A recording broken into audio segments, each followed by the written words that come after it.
et bienvenue dans Semaine en 45. Madame, Messieurs, le parti au pouvoir, l'Union pour la démocratie et le progrès social, UDPS en sigle, s'enfonce dans une crise interne sans précédent.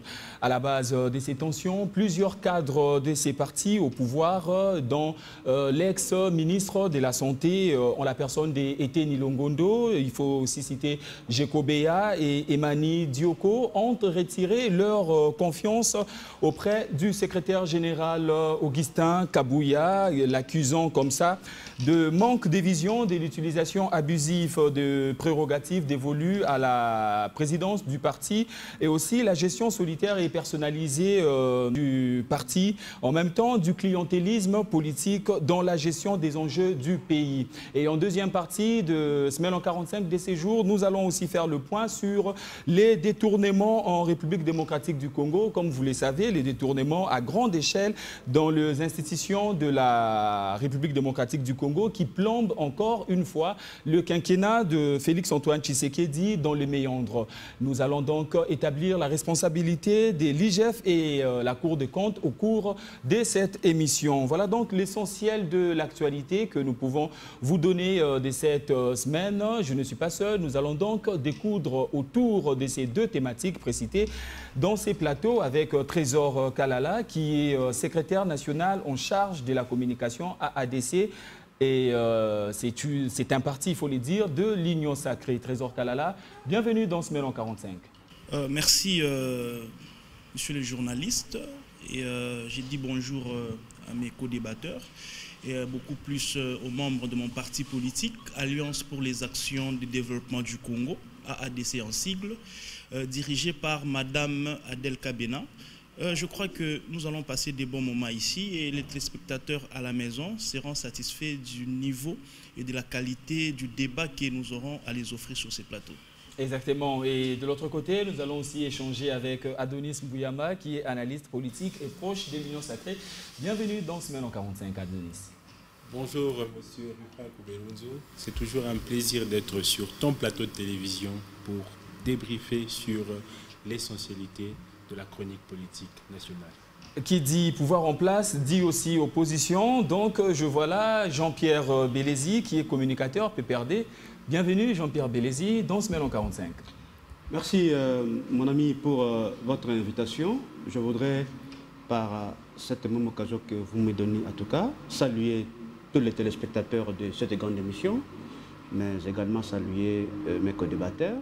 Je ne finirai pas sans saluer très respectueusement le président national de mon parti, son Excellence Joseph Kabila Kabange, qui est devenu aujourd'hui l'espoir de tout un peuple. Et d'ailleurs, aujourd'hui, il est réclamé à corps et à cri par le peuple congolais. Je le salue en passant, mais également à notre secrétaire permanent, le professeur docteur Emmanuel Legrand Chadari. Une fois de plus, merci pour l'invitation. Merci Jean-Pierre Bélézy. Et pour finir, Jeannot Manianga, qui est communicateur MSR FCC. Bonjour et bienvenue dans Semaine en 45. Bonjour et bon après-midi, M. Rifin, et bon après-midi à tous les amis avec qui je pense que nous allons cogiter sur les thématiques que nous allons devoir développer avec vous ici. Et bon après-midi également à nos autorités du Fonds commun pour le Congo FCC en sigle. Primo à la personne que vous connaissez, que mon ami vient de citer, l'autorité morale, à la personne de Joseph Kabila Kabange, pour ne pas les citer. Je salue également la hiérarchie de notre plateforme politique et l'FCC. À chaque fois que nous recevons l'invitation, le bureau politique nous donne cette autorisation de pouvoir défendre notre plateforme politique qui aujourd'hui et défendre le parti qui est le MSR, parti membre du FCC que j'ai l'honneur de coordonner au niveau de la jeunesse, que moi je suis le coordonnateur de la jeunesse tout entière de mon parti politique. Pour citer, j'ai dit bonjour et bon après-midi également, suivant l'heure à laquelle les téléspectateurs sont en train de nous suivre. Vous savez que l'émission que nous avons toujours faire et les idées que nous avons toujours à émettre, c'est pour, d'une part, édifier d'abord les politiques que nous sommes, d'autre part, édifier et corriger les erreurs que nous constatons au niveau du gouvernement. Merci Jeannot. Nous allons donc cogiter quelques questions autour de cette tension sans précédent qui sévit actuellement au sein du parti présidentiel, l'UDPS en sigle. Trésor Kalala, quelle analyse faites-vous voyant toutes ces tractations, voyant ces blocs qui se créent, un bloc entre des alliés et Teddy Longondo et un autre bloc entre les alliés et Augustin Kabouya? Merci beaucoup pour le verbe. Ici, j'aimerais, avant de répondre à votre question, clarifier ma position actuelle. Ici, j'aimerais le rappeler parce que je l'ai dit aussi sur d'autres plateaux. Exactement, allez-y. Trésor Kalala ne fait plus partie des communicateurs de l'Union Sacrée. Donc, je suis secrétaire national en charge de la communication de mon parti politique, Alliance pour les actions de développement du Congo, qui est dans l'Union Sacrée.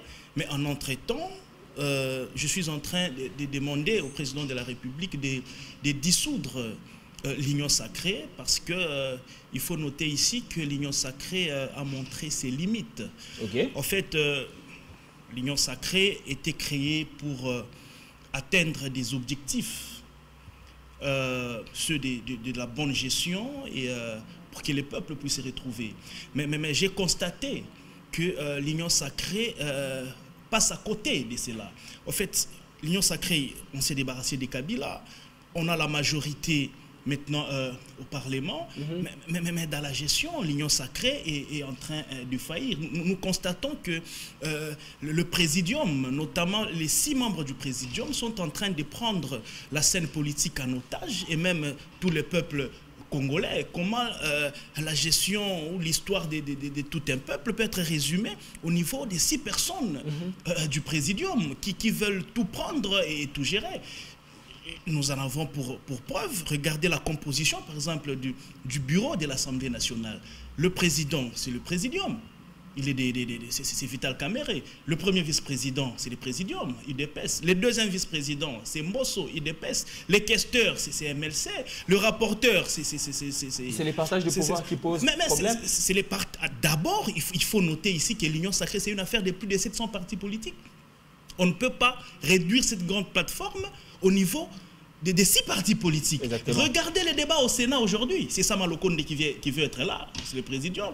Le premier vice, c'est l'UDPS, le deuxième vice, c'est MLC. Finalement, est-ce qu'une grande communauté comme ça, de plus de 700 partis politiques, est venue accompagner ces individus avec leur parti? Ah, j'ai dit non. Et nous constatons maintenant dans la pratique, dans la vie au quotidien, la population ne se retrouve pas, alors qu'au départ, l'initiative était bonne. Mais nous avons constaté que l'Union Sacrée a touché à ses limites. Il est grand temps que l'on puisse dissoudre cette plateforme, mettre en place une nouvelle plateforme, cette fois-là, qui aura pour mission la bonne gestion de la République pour que le peuple puisse se retrouver. Continuer avec le Présidium de l'Union Sacrée, où l'Union Sacrée serait réellement déclarée l'échec avant 2028. Adonis, pour répondre à votre question, mais là, ce n'était qu'une introduction. Une minute alors pour répondre à la question. J'étais en train de clarifier ma position. Mais là, s'il faut répondre à votre question, ce qui se passe à l'UDPS, mais c'est un spectacle désolant, honteux et ridicule. UDPS, c'est le parti au pouvoir. Il devait prêcher par l'exemple.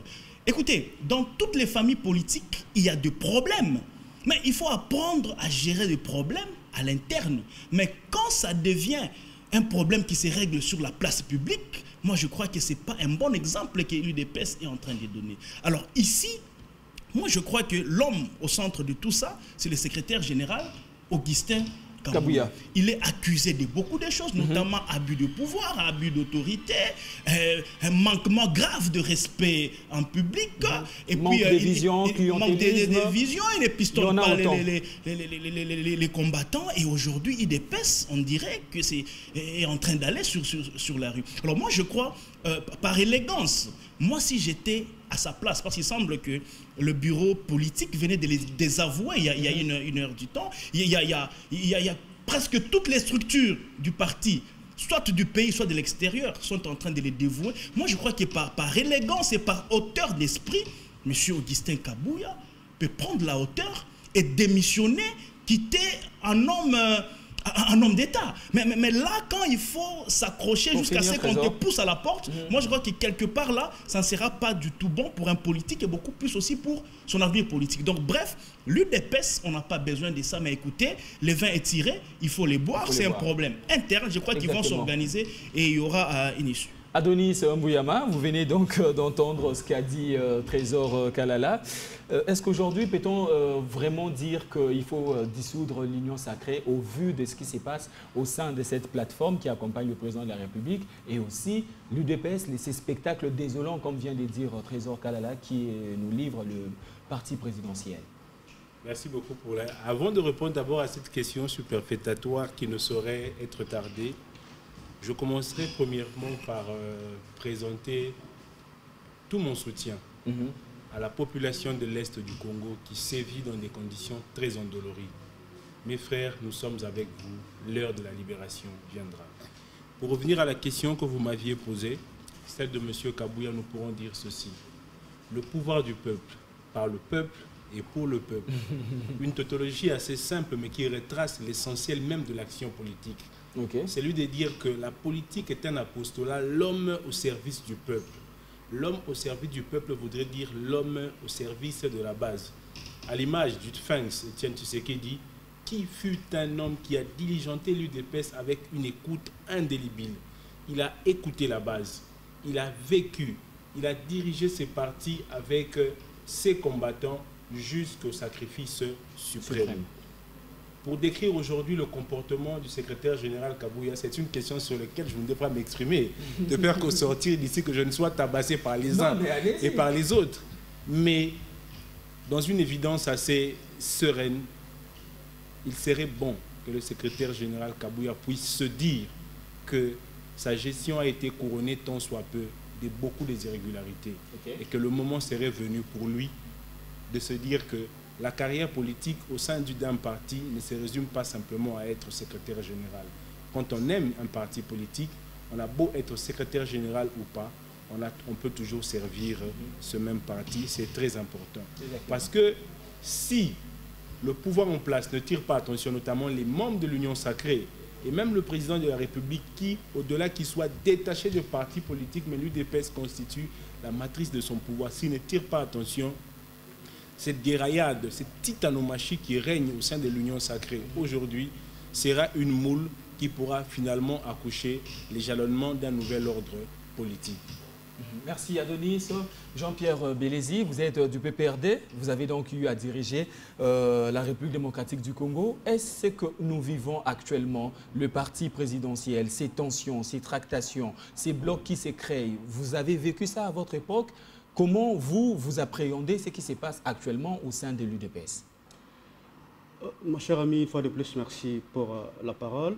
Mais je vous réponds, en tout cas par élégance, parce que j'allais dire ça, j'ai oublié. Mais avant de répondre concrètement à cette question, je voudrais tout de suite rencontrer mon ami Trésor. Lorsqu'aujourd'hui, il fait appel à la dissolution de l'Union sacrée, bien entendu, c'est une bonne chose, parce que déjà, nous l'avions dit à l'époque, que l'Union sacrée a un problème très sérieux du fait qu'elle a été conçue, n'est-ce pas, sur base des antivaleurs. Le péché originel de l'Union sacrée, c'est qu'elle est assise sur base des antivaleurs, en fait. Parce que déjà, vous avez vu que lorsqu'il y a eu la construction de cette Union sacrée, les gens sont partis au sein de l'Union sacrée, ce n'était pas pour un programme quelconque, mais c'était justement parce que certains avaient été corrompus. Vous savez, vous vous souvenez, il y a des députés qui ont perçu des sommes importantes d'argent à l'Assemblée nationale. Et d'ailleurs, nous l'avons dit à l'époque, c'était un coup d'État institutionnel, parce que je ne vois pas par quel mécanisme on pouvait, n'est-ce pas, faire basculer la majorité au cours du législature. Ça s'est fait nulle part ailleurs, mon cher ami. Alors, je reviens à la question, en fait. Déjà, je voudrais vous dire tout simplement que c'est extrêmement grave ce que nous sommes en train de voir dans l'UDPS. Bon, comme je vous ai dit tantôt que j'allais dire ça aujourd'hui, parce que déjà, c'est une crise qui est interne au sein de l'UDPS, mais comme c'est un parti entre guillemets présidentiel, n'est-ce pas, parce que déjà nous ne croyons pas aux élections de 2023 parce que ces élections n'ont pas reflété la volonté du peuple congolais. Donc, je vous dis très franchement que c'est extrêmement grave. Alors que le pays est en train de traverser des crises majeures, voyez-vous, la question de l'insécurité aujourd'hui, elle est plus que criante, notamment sur toute l'étendue du pays. Parce que le panel de l'aménageur, les cadres... J'en viens, oui, justement, parce qu'aujourd'hui, la question déjà de l'insécurité se pose sur toute l'étendue du pays. Vous allez chez moi dans la Grande Orientale, la question de l'insécurité, elle est plus que criante là-bas. Vous allez dans les Grands Katanga, la question de l'insécurité, elle est criante. Vous allez dans les Grands Bandundu, la question de l'insécurité, elle est criante. Vous venez ici à Kinshasa également, la question de l'insécurité, c'est-à-dire la question, elle est plus que préoccupante. La question de conditions de vie du peuple congolais aujourd'hui. Vous savez, lorsque vous lisez un grand philosophe d'ailleurs, Adam Smith, dans sa conception bilatérale de la théorie de l'économie politique, il conçoit un homme politique comme celui qui, par sa gestion, procure la paix sociale, procure la tranquillité sociale. Aujourd'hui, tous les prix de denrées alimentaires aujourd'hui ont pris de l'ascenseur. C'est-à-dire, du point de vue également social, le Congo ne fait que régresser parce que je vous ai dit tantôt ici, tous les prix de denrées alimentaires sont en train d'augmenter sensiblement. Mais aussi sur le plan économique, aujourd'hui, les dollars, c'est à combien? C'est pratiquement 30 000 fois les 10 $. C'est-à-dire, le pays est en train de traverser une crise profonde, mais l'UDPS nous présente franchement un spectacle très grave, mon cher ami. C'est une question tout simplement qu'on pouvait régler à l'interne au sein de l'UDPS. Mais aujourd'hui, ça fait un scandale. Merci, moi, je pense que l'UDPS a été, bon, j'allais dire, a passé tout son temps dans la critique, et c'est d'une manière individuelle. L'UDPS a combattu Mobutu, ce n'était pas si bas d'un programme, soit si bas d'une alternative. Non, non, on a ciblé pratiquement Mobutu, c'était la même chose avec le président Laurent Désiré Kabila, et c'était également la même chose avec Joseph Kabila. On n'a pas critiqué la gestion de Kabila, le problème c'était Kabila. Kabila doit partir. Kabila doit partir. Le manque de vision dont parle Denis. Exactement, ça dit l'UDPS n'a pas une vision. D'ailleurs, dans l'œuvre aujourd'hui, dans la gestion, vous remarquez que non, l'UDPS n'a pas, ne fût-ce que des cadres qui peuvent aujourd'hui gérer la République. Merci Jean-Pierre Bélézy, Jeannot Manianga. Vous pourrez donc rebondir sur ce que vient de dire les intervenants sur ces plateaux, mais il y a eu les anti-Kabouya qui se sont réunis au collège Boboto et ils promettent de soumettre le secrétaire général du parti au verdict de la base. Croyez-vous que si la base aujourd'hui, la base de l'UDPS évidemment, si la base arrivait à décider sur le départ des Kabouya, ces derniers va donc se soumettre ou va continuer à persister au pouvoir du parti? Merci beaucoup, M. Rifin. Merci beaucoup pour la question. Avant toute chose, je viens d'écouter nos amis d'en face, proches du pouvoir. Je suis en train peut-être de leur demander à ce qu'ils puissent nous rejoindre ici parce que j'ai senti aller l'esprit de l'opposition. Parce que ils ne sont pas au pouvoir. Dépend mon prélide, je voulais dire une chose pour ne pas paraphraser ce que mon frère de l'opposition vient de dire. Moi, je voulais juste analyser à mon sens. Je suis en train de donner les conseils au niveau des gens de l'IDPS et nos amis de l'Union sacrée qui sont avec moi ici. Okay. Qu'est-ce que nous avons, qu'est-ce que moi j'ai décelé, qu'est-ce que j'ai constaté particulièrement? L'IDPS a débarqué au pouvoir sans aucune vision, sans projet, sans homme, n'est-ce pas? C'est le parti proche du pouvoir qui devait implémenter la vision de l'État. C'est l'IDPS qui vient de produire le président de la République. Lorsque vous débarquez au plus haut sommet de l'État, sans vision, sans ressources humaines qualifiées, sans une leadership fort, du coup, ça retombe sur l'administration de l'État. C'est ce que nous souffrons aujourd'hui. C'est pourquoi nous, dans l'opposition à l'époque, nous avons dit la naissance de l'Union sacrée n'était qu'une malédiction pour le développement du peuple congolais. Vous verrez que le peuple congolais, les Congolais ne se retrouvent pas dans la production de l'Union sacrée. Alors, qu'est-ce que je suis en train de constater au niveau interne? D'une manière particulière, l'IDPS est en controverse, en divergence de vision avec le président de la République qui est, n'est-ce pas, issu de l'IDPS. Exactement. C'est-à-dire quoi? Dans l'IDPS, le mandat que le président de la République vient de consommer les premiers quinquennats, le président de la République, avec les élections qui sont ici de 2023, lui-même, le président, a décelé des défis majeurs. Parmi les défis majeurs du président de la République, j'en ai décelé 3. Premièrement, le président de la République a fini son mandat avec l'épine qui le coule sur les 14 milliards que nous avons aujourd'hui avec les Fonds monétaires internationaux. Exactement. Première difficulté. Deuxième difficulté, le président de la République a promis au peuple congolais la réalisation du projet 145 territoires, qui est tout un problème. Et troisième difficulté pour chuter, le président de la République, n'est-ce pas, avait ou a une mission de pouvoir, n'est-ce pas, développer les pays du point de vue interne à ce qui concerne la question sécuritaire. Qu'est-ce que nous constatons maintenant avec ça? Pour finir, Jeannot. Qu'est-ce que nous constatons?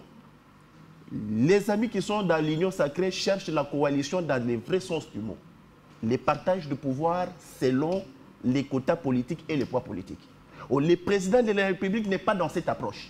Il est dans l'approche de pouvoir résoudre ce problème. Et du coup, il entre dans la divergence avec ceux qui devraient l'accompagner au niveau de l'action politique du Congo.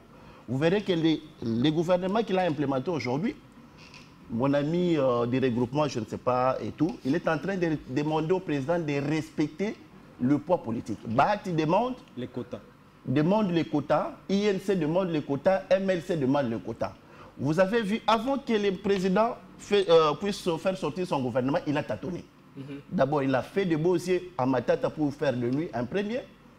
Alors, les premiers qui devraient arriver pour accompagner le président de la République, c'était pour résoudre ces défis.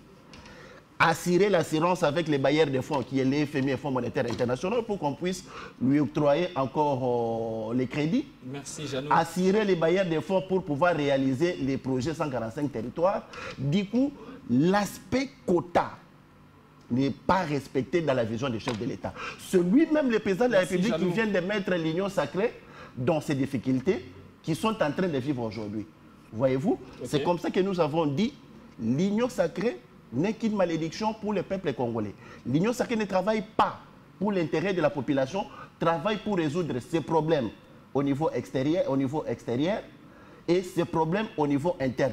L'IDPS dans son ensemble avec le Kabouya, avec Eteni Longondo, avec les messieurs de Jeko Beya, sont dans la divergence, comme ils ont toujours des difficultés de pouvoir déceler les vrais problèmes. C'est comme ça qu'ils n'arrivent pas à déceler les vrais problèmes qui se retrouvent au sein de leur plateforme politique. Le pays est bloqué à cause des dysfonctionnements IDPS et Union sacrée. Je commence donc avec Trésor Kalala autour de cette question pour fermer ces dossiers. Qui aujourd'hui, puisqu'on parle de la République démocratique du Congo, ces tractations impliquent la RDC, qui aujourd'hui au sein du parti peut mettre en valeur la vision de votre autorité morale, qui est le président de la République démocratique du Congo, pour que ces tractations ou pour que tous ces problèmes qui sévissent aujourd'hui en République démocratique du Congo, notamment la guerre à l'Est, notamment le cadran qui sont au rouge, on parle de panier de la ménagère, un peu de tout, qui aujourd'hui au sein de votre parti, au sein de l'UDPS peut arriver, ou au sein de l'Union sacrée, peut arriver à implémenter cette vision du chef de l'État. Mais moi, je suis en train de demander la dissolution de l'Union sacrée. Vous me reposez encore qui peut changer les choses. Je veux répondre, mais laissez-moi rebondir quand même sur ce que je venais d'écouter. J'aimerais ici... mon frère Bélès, il dit que l'Union sacrée a été construite sur de mauvaises bases, et voilà, c'est ça les retombées. Non, l'Union sacrée a été construite sur de très bonnes bases. Le président de la République a tendu la main à tous les Congolais, de tous bords. Mes chers amis, je vous tends la main, venez, gérons les pays pour que le peuple se retrouve. Et les gens sont venus. Vous vous souviendrez, Jean-Marc Abound, une fois, il vous dit, il était dans une réunion à laquelle étaient invités Moïse Katumbi, Jean-Pierre Bemba et je ne sais pas aussi avec qui. Quand on met la question sur la table, les autres... Une réunion officielle? Voilà. Non, mais c'était une réunion officielle. Une réunion avec le chef de l'État. Alors, Moïse Katumbi et Jean-Pierre Bemba étaient en train de demander leur part dans l'Union sacrée.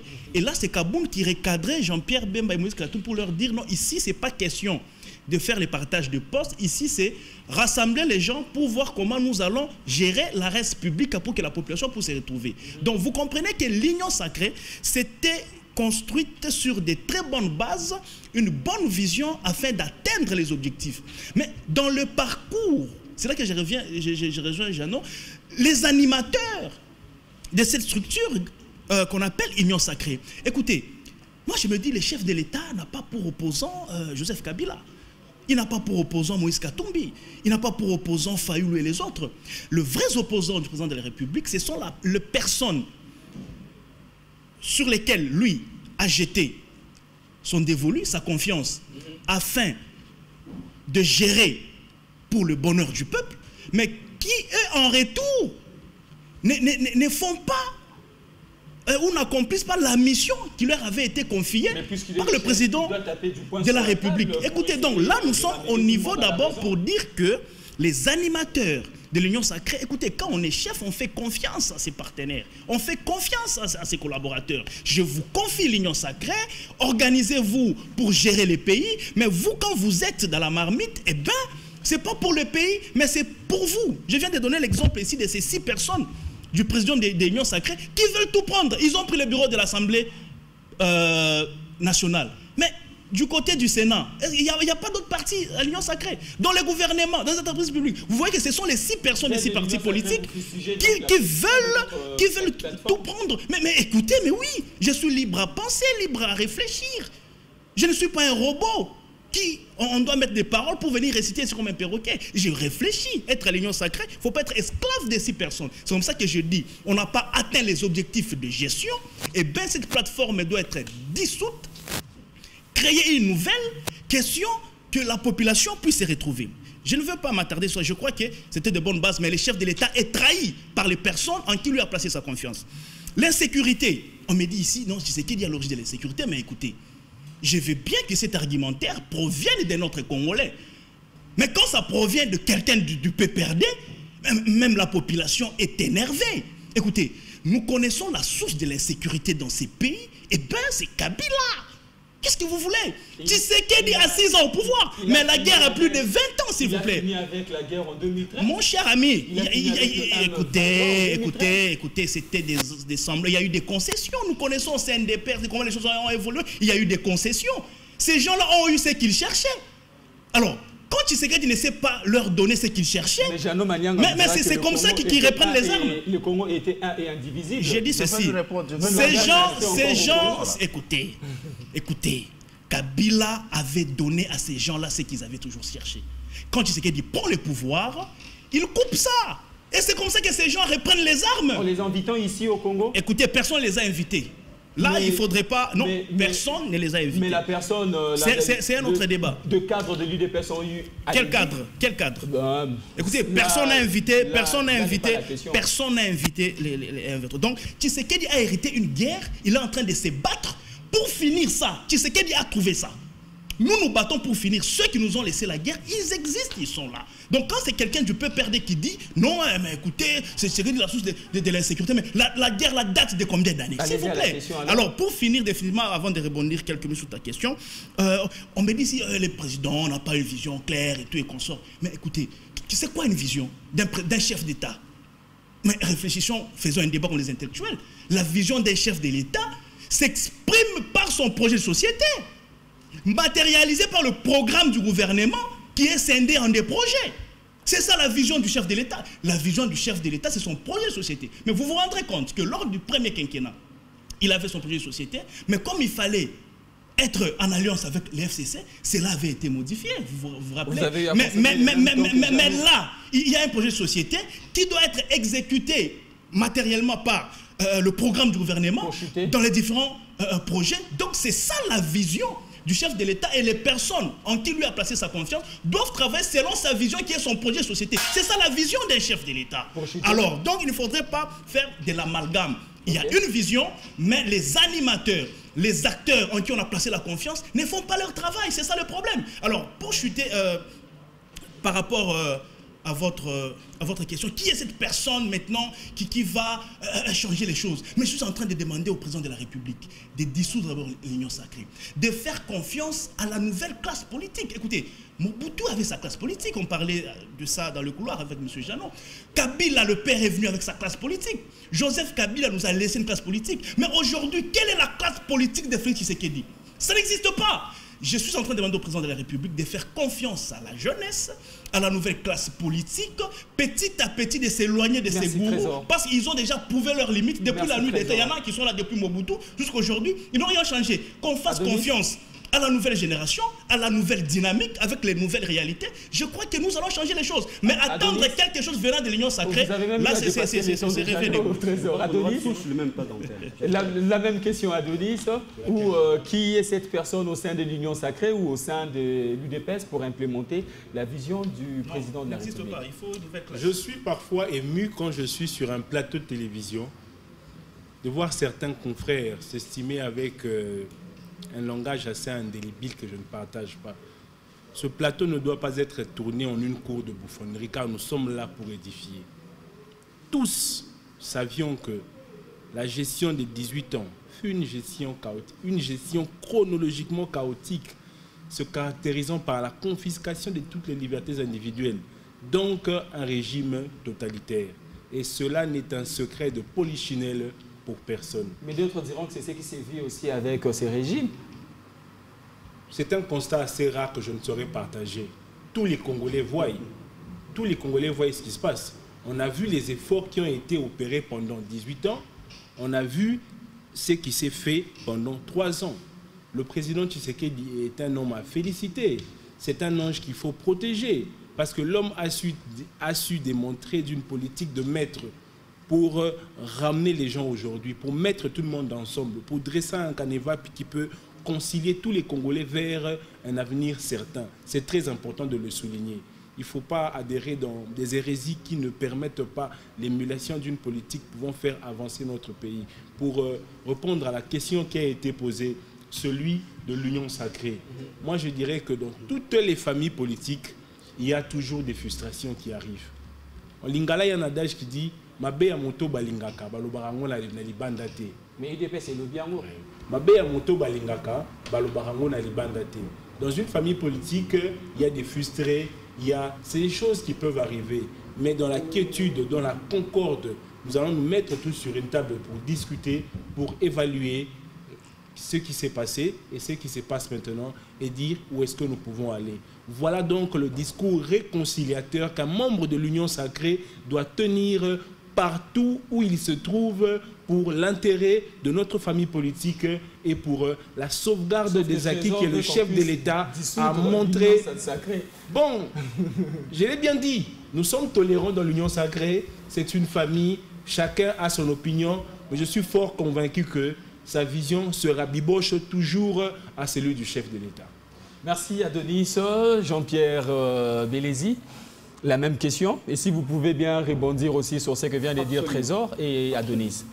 Une fois de plus, merci pour la question. Je vais commencer par M. Trésor.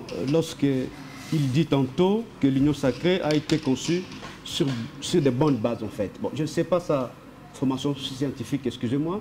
Est-ce qu'il peut me dire par quel mécanisme institutionnel, soit légal, permettez-moi s'il vous plaît, lorsque vous parlez, s'il vous plaît, faisons un débat élégant. Okay? Allez-y. Alors, par quel mécanisme institutionnel on peut se taper, n'est-ce pas, une majorité en pleine législature? S'il me répond à cette question-là, ça serait un débat intelligent. Mais aussi, mon cher ami, vous savez, dans le contexte des élections de 2018, ce qui est vrai évident, normalement, nous devrions entrer dans la cohabitation. Parce que M. Tshisekedi, bien entendu, avait la majorité présidentielle, mais il n'avait pas la majorité parlementaire. Et dans ces conditions-là, dans les pays à vieille démocratie, normalement, on devrait entrer dans la cohabitation. Mais pour l'intérêt supérieur de la nation, M. Joseph Kabila avait accepté qu'on puisse mettre en place la coalition. Permettez-moi, s'il vous plaît. Adonis, s'il vous plaît. S'il vous plaît, faisons un débat élégant. Même si vous commettez les erreurs de français, d'article, il n'y a pas de problème. Mais, mon cher ami, Joseph Kabila a décidé de mettre en place la coalition. C'était pour l'intérêt supérieur de la nation. Mais M. Tshisekedi, parce qu'il était très assoiffé du pouvoir, et pourtant, dans la constitution actuelle, le pouvoir est normalement équilibré entre 2 personnes à la tête de l'exécutif. Mais il voulait contrôler tout à la fois. Je reviens à la question une fois de plus sur ce qu'il a dit tantôt comme source de l'insécurité, ça serait Joseph Kabila. Mais mon cher ami, je suis très désolé. Parce que je vous donne des chiffres, et ce sont des chiffres qui sont certifiés à la MONUSCO. Des chiffres qui sont, des statistiques qui sont certifiées à la MONUSCO. Joseph Kabila avant de quitter le pouvoir, il a laissé moins de 45 groupes armés à l'est du pays. Je dis bien moins de 45 groupes armés. Voyez-vous, après, bien entendu, trouver des milliers de groupes armés qui opéraient à l'est du pays. Mais lorsqu'il a quitté le pouvoir, aujourd'hui, nous avons tous suivi les discussions qu'il y avait entre notre gouvernement et les groupes armés à Nairobi. On venait de ressasser plus de 250 groupes armés à l'est du pays. On a connu là une régression du point de vue sécuritaire. C'est tellement important. Mais aussi, Joseph Kabila, disons-le clairement, a remis à M. Tshisekedi ces pays entiers dans ses frontières de 1960, avec 26 provinces, avec les 145 territoires qui comptent cette république. Mais aujourd'hui, le pays est presque balkanisé. Vous savez, Joseph Kabila est parti, n'a pas laissé une armée étrangère sur le sol congolais. Pas une seule armée étrangère. En dehors de la MONUSCO, déjà, il commençait à demander les retraits progressifs. Parce qu'il y avait déjà un travail de fond qui avait été fait au sein de nos forces armées. Parce que ces forces armées ont... Il dit que non, on n'a pas vécu le 1-23. Nous avons vécu le 1-23 militairement, ça dit par les armes. Mais c'est tout ce qui dit au Congo-Brazzaville a reconnu que ce mouvement avait été défait militairement. Voyez-vous? Donc aujourd'hui, le Congo est devenu un théâtre, là où il y a aujourd'hui plusieurs armées étrangères. Aujourd'hui, vous avez la force ougandaise, l'armée ougandaise qui est sur le sol congolais. Vous avez l'armée burundaise, donc sur le sol congolais. Vous avez l'armée de la SADC qui est sur le sol congolais. Vous avez les mercenaires qui sont sur le sol congolais. Vous avez aujourd'hui le Wazalendo. Vous voyez comment est-ce que la situation se présente aujourd'hui. C'est-à-dire, M. Tshisekedi nous a véritablement fait régresser 10 ans, 20 ans en arrière dans la sécurité. Donc, ils n'ont aucune leçon à nous donner là au-dessus parce qu'il y avait déjà un travail de fond qui avait été fait au sein de nos forces armées. Tantôt, on nous dit qu'on a injecté 1 milliard au sein de nos forces armées. Tantôt, on a dit qu'on a augmenté les budgets. On a acheté des munitions. On a acheté des armes et consorts. Mais il faudra que cette armée puisse véritablement faire son travail. Mais pourquoi aujourd'hui on a vidé l'armée de sécurité constitutionnelle? Parce que, vous savez, parmi les missions régaliennes d'une armée, sont notamment la protection et la sauvegarde des territoires nationaux. Mais aujourd'hui, l'armée congolaise n'a plus ce monopole-là. Aujourd'hui, je chute, pardon. Aujourd'hui, c'est que on a confié la sécurité de notre pays aux étrangers. C'est une évidence, c'est une réalité. C'est-à-dire, comme je venais de vous dire, c'est-à-dire que M. Tshisekedi véritablement qui est à la base de la question de l'insécurité parce que nous avons là régressé du point de vue sécuritaire, mon cher ami. Pour finir. Alors, pour finir, moi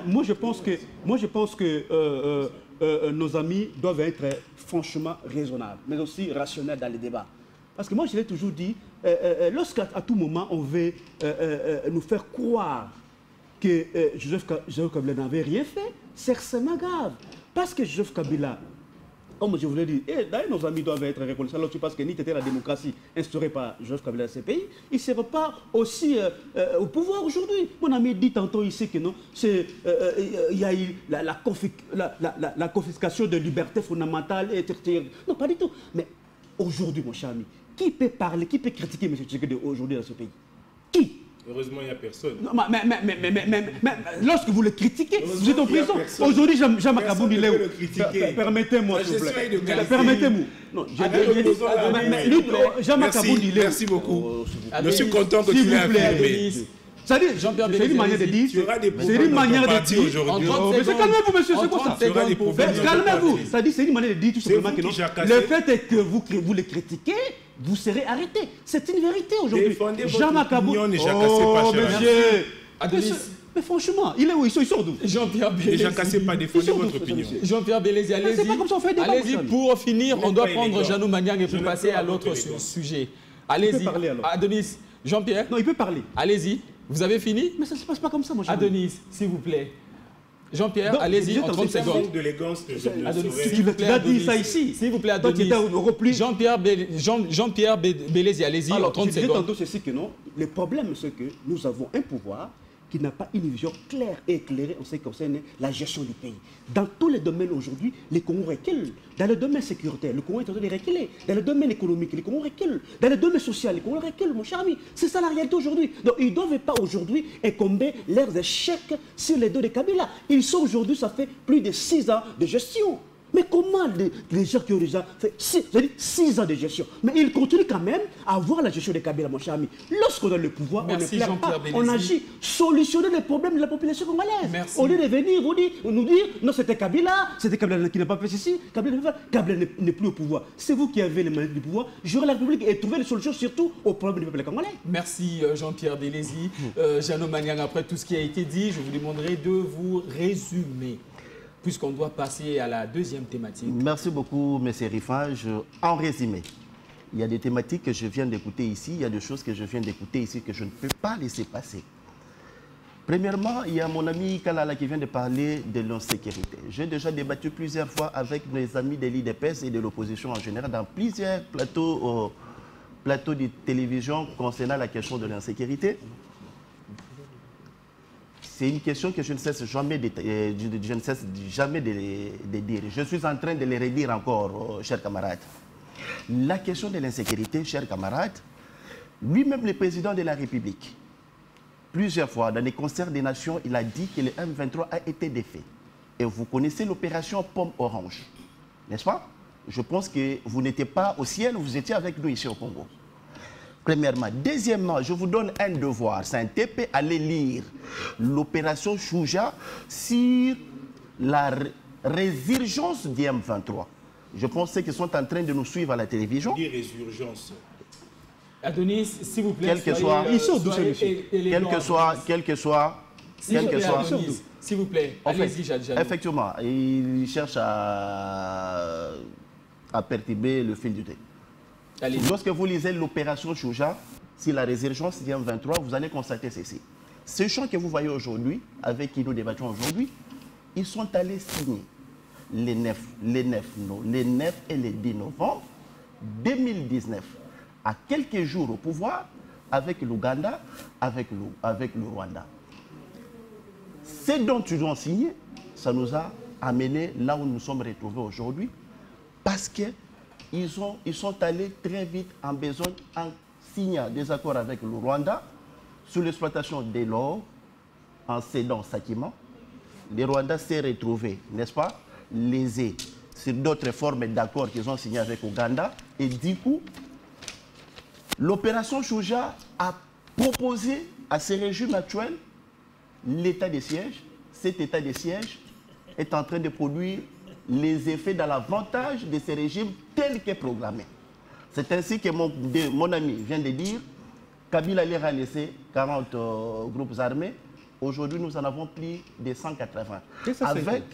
Avec cette théorie du complot que je ne cesse jamais de développer, n'est-ce pas, sur le chaîne de télévision.